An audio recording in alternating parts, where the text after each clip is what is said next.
when I was young, I'm not a kid anymore. But some days I sit and wish I was a kid again. Back in the days when I was young, I'm not a kid anymore. But some days I sit and wish I was a kid again.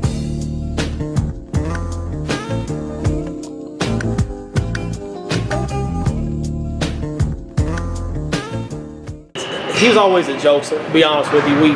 We played, we played sports together, jokes on each other, all kind of things. Shannon could always get you to engage, and have fun out of your element. If you were a certain type of person, he would be the guy that could get you to be, step outside of yourself and let loose.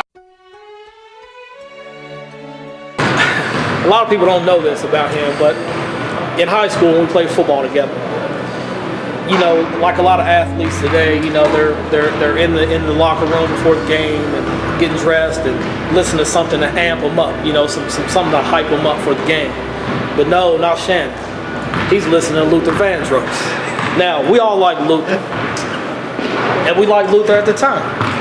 There were two songs in particular, and I can't remember the names of the songs at the moment, but it is one other song in particular. It's because the way the song ended. I'm not going to sing it, but that song in particular, and Walkmans were big at the time. Kids today don't know nothing about the Walkman. But he always had that song playing on the Walkman. So Luther Vandross would be, I would say, it may not have been his favorite, but it's definitely one of his favorites because that's what he listened to pre-game during the football season. We had a state track meet our junior year in the state championships. We finished third, and I didn't come through the way I wanted to in the individual races. But we had a good enough team to win that year.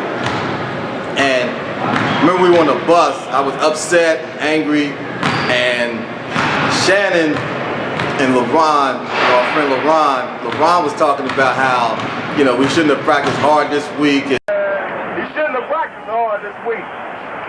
You know what I mean? I remember he was like, You big dummy. he was talking, talking about our coaches. And Shannon was like, Here it is. Bam. and those two just started interacting, and that just made me feel better. We had many track meets in Charleston at Layne Field. And none of us, neither one of us come from a lot of money or anything like that. So we would have limited funds that we would have in our pocket for the day, because track meets last all day, and we were going to Charleston. So we would, in the morning, get on the bus and say, we'd look at each other, how much money do you have? How much do you have? And never fail, Shannon would have a quarter.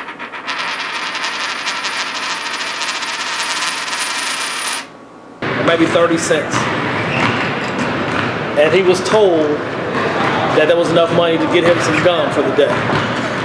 So that is one of the fondest memories. I mean, and I feel like it almost was yesterday that happened.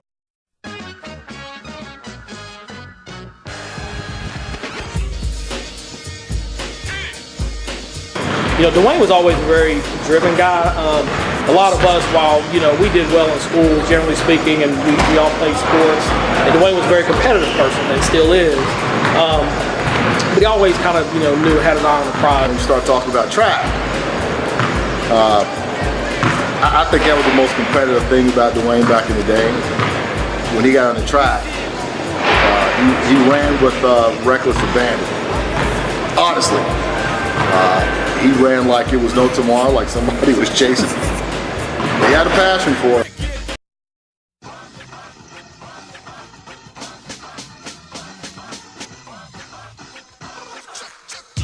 If anybody knows Duane, PE was playing on the boombox, playing the not the 8-track, but the cassette tape. If PE was on, everything else was shut down. Fight the Power was hands down Duane's favorite song of Public Enemy. He had every lyric, every beat, every instrument. And we all like Public Enemy, but man, that was his jam. And it's still, for those of us who remember the song when it comes on, it's still a popular song, but do not talk bad about Public Enemy to Duane Rankin. What really stood out was high school again, when you started writing stories, journaling. And when you did the state track meet and wrote those articles about us, that was left me speechless. 'Cause that was something we weren't used to. We didn't know how to appreciate that at that time. But you kind of look back on it in hindsight and say, man, he really knew what he wanted to do. And you can really now appreciate that. But that was one of my fondest memories, is that, to read something about you and your friends from a sports perspective that another one of your friends actually wrote, that's pretty major. And again, I think we kind of, not that we took it for granted, but I don't think that we fully understood the impact at that time that we would today. But I still remember that. And I don't think that many people out there can say that. Party people, can you get funky? Good kid, like the rest of us. Smart, intelligent, driven. Earned extra income doing the paper route. Stayed out of trouble for the most part. I think he was in a breakdancing group, I believe, as a middle school kid. Magnetic Breakers, I believe. Why didn't it be the magnetic break? I don't know. I was like, what was it? He had the K-Swiss and the polo. He was the only guy I knew that wore K-Swiss shoes, and he always wearing polo. Chris was always about, once I start making this money, I'm gonna buy this, I'm gonna buy that. And I just remember, this guy's already talking about making money, but it's so crazy now that you see that through hard work that he's been able to make the kind of money that he always talked about making. That took a lot of work, a lot of sacrifice, but Chris was talking about that. He was in 8th grade on what he was gonna do, so. Oh, that's easy. New Edition, bar none. I could recall, what's the name of the song? I know it wasn't Can You Stand the Rain. If It Isn't Love. That's the song. After he saw the video, granted, this is before BET was in the greater tri-state area. And when he first saw the video, he told me about it. He wanted to emulate the dance, and he and I got involved with it. Honestly, to this day, we probably still could do the dance frame by frame, picture by picture, word by word.